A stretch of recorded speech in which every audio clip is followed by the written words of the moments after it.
ये वो खबर है जिससे आपको अंदाज़ा होगा कि क्यों इस हुकूमत को बैसाखियाँ इससे लेकर और इस हुकूमत को क्यों हर सूरत में घर भेजा जाएगा, क्यों इससे बैसाखियाँ लेकर और इसको घर जाने दिया जाएगा। उसकी वजह यह है कि ये इन्होंने जब पीडीएम की हुकूमत आई तब भी झूठ बोल कर आए थे, गलत बयानी करके आए थे, अवाम को धोखा देकर आए थे, अवाम को उन्होंने बेवकूफ़ बनाया। पेट्रोल 70 पे ले जाएंगे, डीजल 70 रुपये पे ले जाएंगे, बड़े हम तजर्बाकार हैं।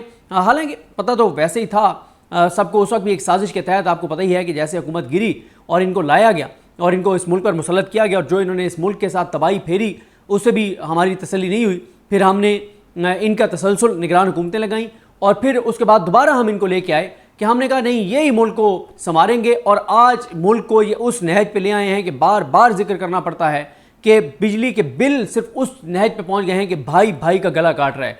इस हद तक हालात जो है इस हुकूमत ने तबाही और बर्बादी की तरफ ले आए हैं। और इनका मैंने आपको बताया कि हर मामला इनका झूठ का था। इन्होंने इमरान खान की हुकूमत को जब गिराया तो इन्होंने ये कहा कि जनाब इमरान खान ने दुनिया में तनहा कर दिया पाकिस्तान को, और पाकिस्तान को इतना तनहा कर दिया है क्या वो इसके अलावा कुछ चारा नहीं है। और मियाँ साहब की तो क्या बात है, पूरी दुनिया जो है वो मियाँ नवाज शरीफ को बाहों में लेने के लिए तैयार खड़ी है और हम आएंगे। और उस वक्त झूठी स्टोरियाँ लगवाई गई थी अखबारों में, 40 से 45 अरब डॉलर की इन्वेस्टमेंट की स्टोरियाँ लगवाई गई थी। 2022 की बात कर रहा हूँ। 2-3 रिपोर्टरों ने लगाया था कि 40 अरब डॉलर की इन्वेस्टमेंट आएगी। जनाब सऊदी अरब भी पता नहीं, सऊदी अरब से जहाज़ आएंगे और ऊपर पता नहीं डॉलर्स और उन अपनी करेंसी में लेके आएंगे, रियाल लेके आएंगे और पूरे पाकिस्तान पे रियाल और डॉलर्स की बारिश कर देंगे।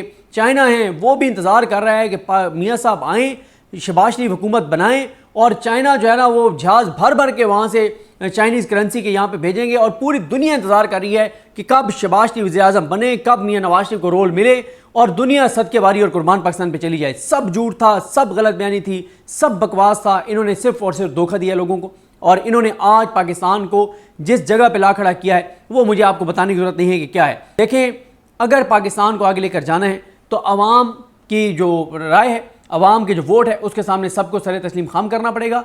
अवाम जिसको लाना चाहती है वो आएगा, तो उसकी लोगों का उसके ऊपर एतमाद होगा। दुनिया भी कहेगी कि हाँ पाकिस्तान में अब जो अवाम की नुमाइंदा हुकूमत है, हम उस हुकूमत से अगर डील करें, इन्वेस्टर भी कहेंगे कि हम उससे डील करें, हम इन्वेस्ट करें तो हमारी इन्वेस्टमेंट सिक्योर होगी। इनसे इनके नाम पे कोई आके इन्वेस्ट करेगा जिनकी अपनी असासें, जदादें, औलादें, कारोबार, सब मफादात, सब कुछ लंदन है, यूके है, जो इस वक्त भी शरीफ फैमिली हो, जरदारी फैमिली हो, मोहसिन नकवी हो, अभी तक ये लोग दुबई में असास जदादें खरीद रहे हैं और प्रॉपर्टीज़ खरीद रहे हैं। कोई किसी को मतलब किसी चीज़ ने काटा है कि जिस मुल्क की हुकूमत और हुक्मरान खुद उस मुल्क पे एतमाद ना करते हों और प्रॉपर्टीज़ बाहर खरीद रहे हों और पैसा बाहर ट्रांसफ़र कर रहे हो, कोई और आके इस मुल्क में इन्वेस्ट करेगा, कोई और आके पाकिस्तान में इन्वेस्ट करेगा? सवाल ही पैदा नहीं होता।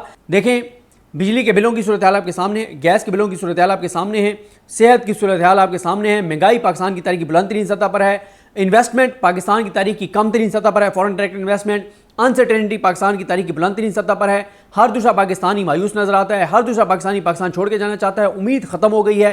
किसकी वजह से? ये इनकी वजह से, जो चोर डाकू और लुटेरे इस मुल्क पर मुसल्लत हैं, जिनको 17 सीटें लोगों ने दी और उनको उठा के और इक़्तिदार दे दिया गया, उनको मुसल्लत कर दिया गया और आज वो इस नैच पे ले आए। अब आप बताएं, सऊदी अरब के बारे में बड़े दावे करते थे कि बड़े मियाँ साहब के तल्लुकात हैं। सऊदी अरब गए तो बताया गया कि मियाँ साहब जनाब वो सऊदी अरब, अच्छा हाँ, आप उस वक्त की क्लिप्स निकाले कोई बंदा, जब मियाँ नवाज शरीफ पाकिस्तान आने से पहले सऊदी अरब गए थे तो यहाँ पे कितने प्रोग्राम हुए कि मियाँ साहब जनाब अपना जा रहे हैं सऊदी अरब और बहुत बड़ी वहाँ से इन्वेस्टमेंट ला रहे हैं, बड़े बड़े दावे किए गए। और हालत यह है कि डेफर पेमेंट पे, सिर्फ डेफर पेमेंट पे उन्होंने हमें ऑयल देने की, तेल देने की सहूलत भी ख़त्म कर दी है। और ये सहूलत कब दी गई थी? इमरान खान के होते हुए। और दावा क्या किया गया था कि इमरान खान ने मोहम्मद बिन सलमान को नाराज़ कर दिया है और सऊदी अरब बड़ा नाराज़ है इमरान खान से और सऊदी अरब शरीफ खानदान से बड़े करीबी तल्लुकात हैं। ये पढ़े हैं तल्लुकात, ये पढ़ी है उनकी हकीकत। डेफर पेमेंट पे ऑयल देने से भी सऊदी अरब ने इनकार कर दिया है। जो डेफर पेमेंट पे ऑयल नहीं दे रहे वो इन्वेस्टमेंट आगे करेंगे। क्या सऊदी अरब को नहीं पता कि पाकिस्तान में इस वक्त हालात क्या हैं? क्या सऊदी अरब को नहीं पता कि फॉर्म 47 की यहाँ पे हुकूमत है? मुझे बताएं कि 19 मई की इन्होंने तारीख दी थी और बड़े बड़े इन्होंने जनाब अखबारात में खबरें चलवा दी, बड़े दावे ये वो, कि 19 मई को आ रहे मोहम्मद बिन सलमान। मई गुजर गया, जून गुजर गया, जुलाई भी गुजर गया, मोहम्मद बिन सलमान नहीं आए। भाई यहाँ से इंटेलिजेंस रिपोर्ट जाती हैं हर मुल्क को, कौन सा मुल्क है जो आके इनके साथ लग के और अपने आप को वो मुल्क डिस्क्रेडिट करेगा पाकिस्तान की आवाम की नज़रों में? आए कोई मुल्क खड़ा हो इनके साथ, जो मुल्क इनके साथ खड़ा होगा डिस्क्रेडिट हो जाएगा। जो भी इनके साथ खड़ा होता है वो डिस्क्रेडिट हो जाता है। अवाम की नज़रों में अपनी इज्जत, वकार, एहतराम सब कुछ वो शख्स खो देता है। जो भी इनके साथ खड़ा होता है, चाहे वो कोई शख्स हो, चाहे वो कोई इदारा हो, चाहे वो कोई मुल्क हो, कोई भी हो जो इनके साथ। और हालत ये हो गई है इनकी कि मुझे पता चला कि एक रिटायर्ड जज साहब हैं लाहौर हाई कोर्ट के, उनको बड़ी इन्होंने कोशिश की, और सुप्रीम कोर्ट के एक जज साहब हैं हाजिर सर्विस, उन्होंने बड़ी कोशिश की कि उनको नून लीग की हुकूमत जनाब ओहदा देना चाहती है। सुप्रीम कोर्ट के एक हाजिर सर्विस जज साहब ने भी कहा कि आप ये ओहदा ले लें। उसने कहा जी मेरी माफ़ी है, मेरी तौबा है, मैं नहीं ले रहा ये ओहदा। हर बंदे को पता है कि इस सेटअप में जो आएगा, जो इनके साथ खड़ा होगा, अवाम की नज़रों में वो इज़्ज़त, एहतराम, वकार अपना खो देगा, लोगों की वो नफ़रतें समेटेगा। और इनके इतनी ज़्यादा, और ये खुद ये मान रहे हैं, इनके अपने सेक्रेटरी मान रहे हैं कि मुल्क के अंदर जो सियासी अदम इस्तेकाम है उसकी वजह से इन्वेस्टमेंट नहीं आ रही। मूडीज़ यही कह रहा है, वर्ल्ड बैंक यही कह रहा है, IMF यही कह रहा है, फिच यही कह रहा है कि जब तक पाकिस्तान में सियासी इस्तेकाम नहीं होगा तब तक मुआशी इस्तेकाम नहीं आ सकता। और हालात आपके सामने, आम आदमी की कमर टूट गई है। चौथा हफ्ता है मुसलसल महंगाई में इजाफा हो रहा है, कोई रिलीफ नहीं है, कोई आवाम को सुख का सांस नहीं है, कोई चैन नहीं है, कोई। और इनकी हालत देखें, इन्होंने बजट जो इनको दिया गया उसी तरह से इन्होंने पास कर दिया।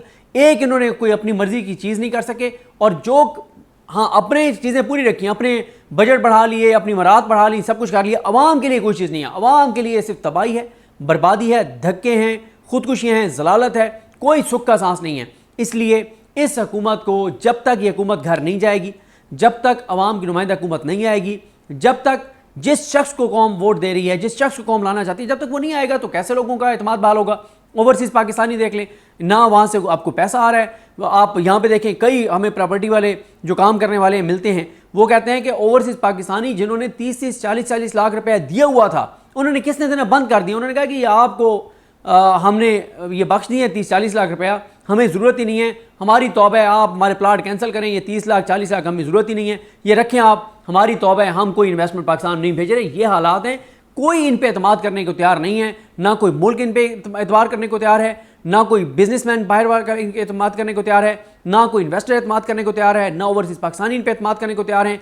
इतने डिसक्रेडिट लोग हैं ये कि कोई इन पे एतबार, और क्यों न जो जिनका इस पाकिस्तान के ऊपर जिनका एतमाद खुद नहीं है, जिन हुक्मरानों का, उनके ऊपर दुनिया की कौन सी कुव्वत, कौन से लोग आके और इनके ऊपर एतमाद करेंगे। उसके बाद ही क्या बताया गया कि गुज़िश्ता साल 9.81 अरब डॉलर कर्ज मिला, जो टारगेट था वो 17.61 अरब डॉलर था। यानी जितना टारगेट था कि इतना हमने बैरूनी कर्जा लेना है, उससे आधा कर्जा मिला है।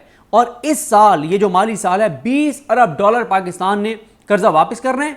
अब आप बताएं, जब पिछले साल इनको मिला है, जिसमें निगरान हुकूमत भी इनकी शामिल थी, और उस वक्त अगर इनको आधा मिला है तो अब इनको 20 अरब डॉलर कौन देगा। अब तो और ज़्यादा डिस्क्रेडिट हो गए। शहबाज राना साहब कहते हैं कि पाकिस्तानी वज़ीर ख़जाना जो चाइना गए कि 17 अरब डॉलर के कर्जे की जो वापसी है उसकी मुद्दत बढ़ाई जाए, 10 साल में हमने वो वापस करना है। ये IPPs के हवाले से है, कुछ और भी होगा। तो ये जो अभी है ना 17 अरब डॉलर स्पेसिफिक, उसका वो कह रहे हैं कि 10 साल से आप इसकी मुद्दत जो है वो 15 से 18 साल की कर दें।